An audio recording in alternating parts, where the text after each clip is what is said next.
Projetos sobre incentivos fiscais estão prontos para votação em plenário. Comissão de Constituição e Justiça aprova a proposta que proíbe a exploração de xisto em Santa Catarina. Comissão de Segurança Pública aprova alterações nos sistemas de ingresso e promoção de policiais e bombeiros militares. E mais, Congresso em Florianópolis debate estratégias de prevenção de deficiências. O Jornal do Parlamento desta terça-feira, 16 de julho, já está no ar.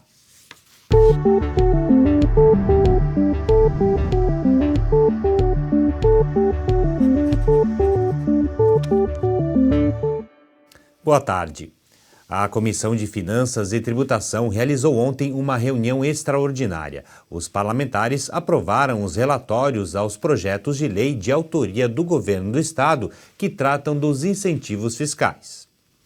Por unanimidade, os deputados membros da Comissão de Finanças e Tributação aprovaram os pareceres a 2 projetos de lei que tratam dos incentivos fiscais concedidos pelo governo estadual a vários segmentos da economia catarinense. O relator das propostas encaminhadas pelo Executivo foi o deputado Marcos Vieira. No projeto 81, uma emenda incluiu alteração em relação ao transporte aéreo. A única mudança, e por isso a feitura do meu relatório complementar, foi no sentido de incluir na emenda que trata da redução de ICMS na querosene de aviação, para inserir ali aquelas companhias aéreas que poderão ter sede em Santa Catarina. E mais, as companhias aéreas e as companhias aéreas estrangeiras que podem vir operar no Brasil. Então, Santa Catarina, por intermédio de decreto do governo, oferecerá também desconto, ou seja, redução de ICMS a essas empresas que poderão vir trabalhar em Santa Catarina. O relatório final ao projeto número 174, que concentrou a maioria das incertezas dos empresários de diferentes setores da economia catarinense, também foi aprovado por todos os deputados. O PL 174, como disse, ele reinstitui, reaplica, né? Faz com que tudo continue da mesma forma. A única modificação que nós introduzimos foi da data. Ou seja, ele veio de forma conjunta. São 61 leis e decretos que ali estão colocados, onde cada uma dessas leis e decretos fala de um benefício concedido. Então, o que é agora, o que o governo vai fazer? O governo tem até o dia 30 de setembro para remeter para esta casa de forma individual cada uma das modificações que ele evidentemente vai fazer. Nas falas, os deputados elogiaram o consenso alcançado após as várias reuniões realizadas entre parlamentares, empresários e governo estadual.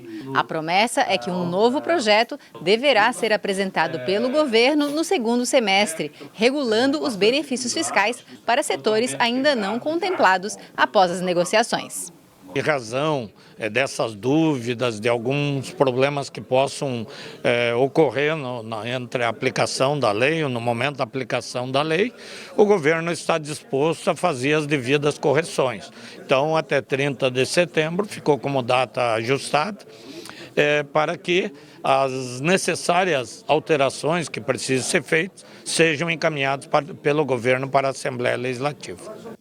Os projetos que tratam dos incentivos fiscais deverão ser votados em plenário ainda nesta semana. E nesta manhã, a Comissão de Constituição e Justiça aprovou uma proposta que proíbe a exploração de xisto em Santa Catarina. A possibilidade de extração do mineral na região do Planalto Norte tem gerado preocupações sobre impactos ambientais. O deputado Fabiano da Luz, relator do projeto que proíbe a exploração do xisto em Santa Catarina, defendeu a proposta durante a reunião da Comissão de Constituição e Justiça. O parlamentar fez um parecer favorável ao texto e justificou o motivo, citando principalmente o prejuízo ao meio ambiente com a extração do mineral. A proposta foi aprovada pelo colegiado. Além de ouvir muitas pessoas na audiência pública, nós também procuramos ouvir técnicos do assunto, professores de universidades, geólogos, advogados, ambientalistas, para reunir todas as informações possíveis para criar um relatório dentro da constitucionalidade, proteger Santa Catarina, proteger as nossas riquezas, que são a nossa água, o nosso solo, as nossas plantas, o nosso meio ambiente, e baseado nisso nós fizemos um relatório que não foi assinado somente por mim, mas por vários deputados que também entendem que está na hora de Santa Catarina valorizar cada vez mais as riquezas e manter isso como um patrimônio nosso e não como exploração e riqueza de outros.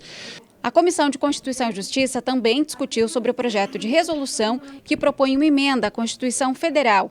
A proposta fixa em 5 anos a duração do mandato para os cargos eletivos nos poderes executivo e legislativo. O texto foi relatado pela deputada Paulinha, que fez o parecer pela aprovação e foi acompanhada pelos demais. Para que o texto seja analisado no Congresso Nacional, precisa da aprovação de outras assembleias do país. O Brasil precisa viver essa experiência de eleições gerais, porque a cada 2 anos a gente tem um processo diverso, sabe?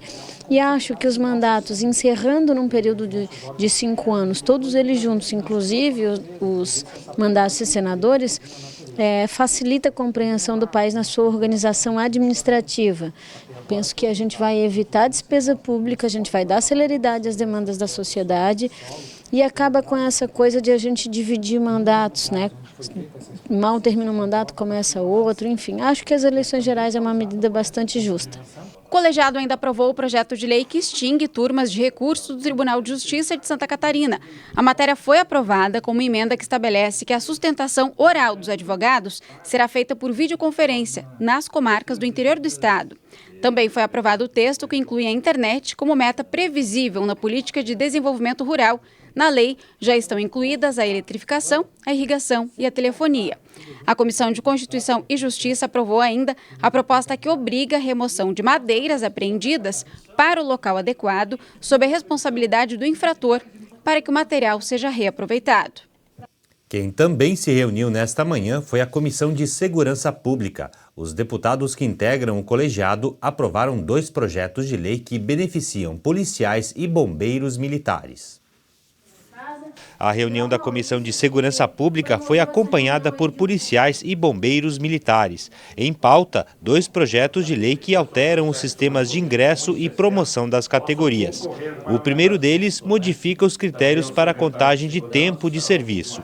O objetivo é incluir o período passado no quadro especial de cabos e terceiros sargentos na contagem de interstício e da antiguidade nos quadros da categoria. Já o outro projeto prevê a redução da altura mínima para os candidatos aos concursos públicos da Polícia Militar. Pela proposta, as mulheres poderão ingressar com altura mínima de 1,55 m e os homens com 1,60 m. Ambas as propostas foram relatadas pelo deputado Maurício Skudlark e aprovadas pela comissão. Um atende os policiais mais antigos, policiais aí com 20, 30 anos de serviço, porque estavam sendo impedidos de promoção em razão de um conflito de lei. Os chamado Cabo Juruna e Sargento Juruna, por um conflito de lei, ficavam com as promoções trancadas. E o outro projeto, ele reduz a exigência da altura máxima, a altura mínima para ingresso na Polícia Militar e nos bombeiros, equiparando ao Exército. Como são forças auxiliares, o Exército prevê 1,55 para a mulher e 1,60 para o homem. E a altura na nossa legislação estadual era 5 centímetros a mais nas 2 categorias. Então agora foi alterado, deixando igual ao Exército, e é um projeto de autoria do deputado Márcio Machado, aprovado por unanimidade. E você vai ver a seguir, Congresso em Florianópolis reúne especialistas de todo o Brasil para debater estratégias de prevenção de deficiências. A gente volta em instantes.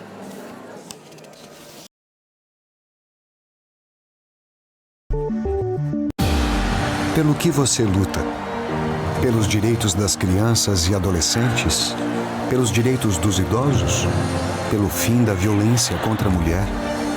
Por mais acessibilidade, por mais oportunidades de trabalho para os jovens, pelo respeito à diversidade, por mais inclusão social, por menos impostos. Seja qual for a sua bandeira, ela também é a bandeira da Assembleia Legislativa de Santa Catarina. Um lugar onde são criadas, discutidas e aprovadas as leis que podem mudar a sua vida para melhor. Por isso, participe mais, fiscalize mais e dê a sua opinião. Visite a Alesc ou acesse as nossas redes sociais e saiba como fazer a sua causa ser bem representada. Assembleia Legislativa de Santa Catarina. A nossa bandeira é a de todos os catarinenses.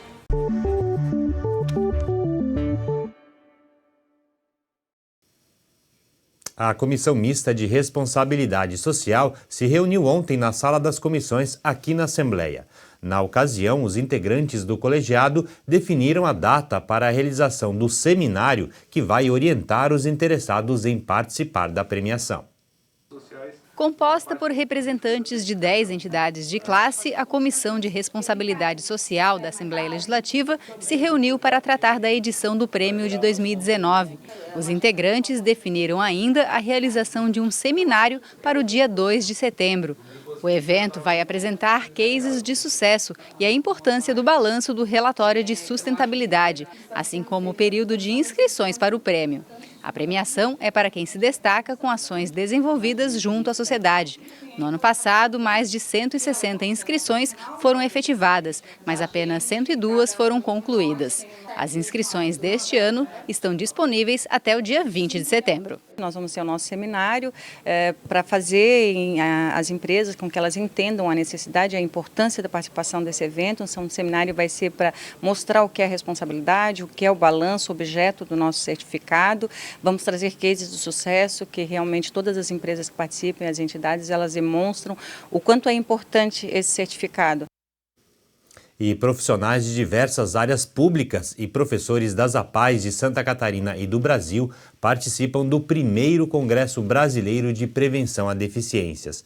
O evento, que está sendo realizado em Florianópolis, debate estratégias e políticas públicas para a prevenção de deficiências.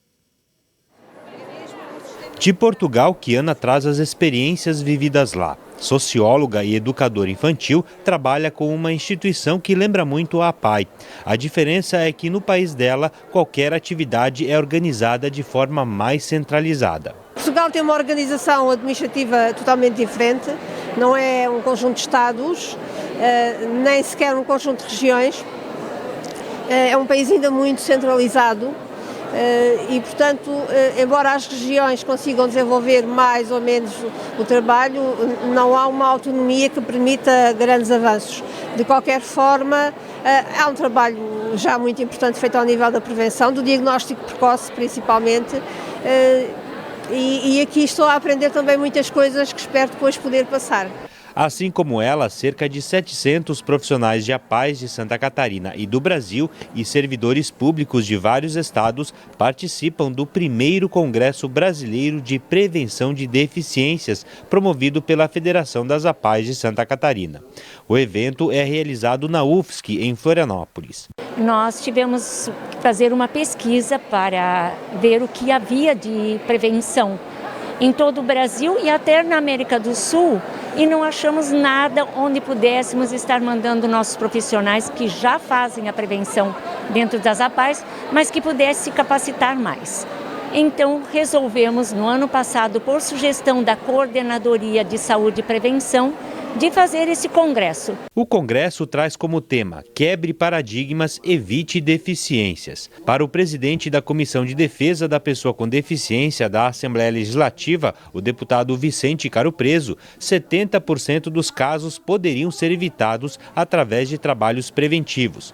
Mas para que isso se torne realidade, alguns procedimentos precisam até mesmo se repetir para ficarem memorizados na cabeça de pais e de quem atua nas frentes que atendem as gestantes e os bebês. Esse é um tema simples, esse é um tema do dia a dia, mas é algo extremamente importante que tem que ser levado a sério, assim como inúmeros outros testes de pré-natal e mesmo depois da criança ter nascido. Então, encontros como esse são para reforçar muito as posições, e essas posições sendo renovadas e reforçadas faz parte desse jogo de prevenção.